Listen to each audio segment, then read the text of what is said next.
Lampshades versus Hats challenge. So last weekend, my cousin Dave decided to throw a wear your favorite hat party. Now, Dave is the kind of guy who still calls his Roomba the butler, so none of us were particularly surprised by this theme.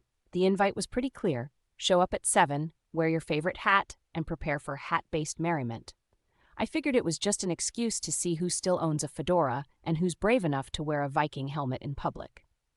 The only odd detail was that Dave specifically told us not to worry if we didn't have a hat.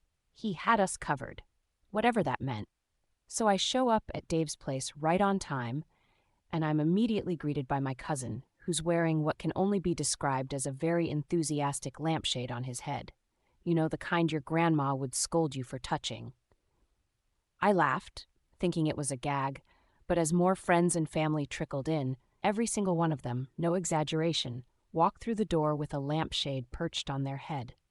At first, it was hilarious. We looked like a support group for people who lost a fight with a thrift store lighting section, but then we realized that not a single person owned an actual hat. Not one. There were no beanies, no baseball caps, not even a sun visor in sight. Things escalated quickly. Someone started plugging their lampshade into the wall for extra flair, and suddenly the room was brighter than Times Square on New Year's Eve.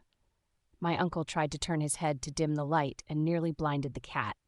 The conversation shifted from sports and work to bulb wattage and the merits of LED versus incandescent. At one point, we held a contest to see who could make the best pull-chain beard. My aunt won with a double-twisted cord and a tassel that nearly took out Dave's eye. It was, without question, the most well-lit party I've ever attended.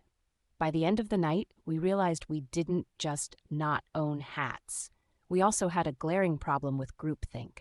But on the bright side, we all left with a bunch of new ideas.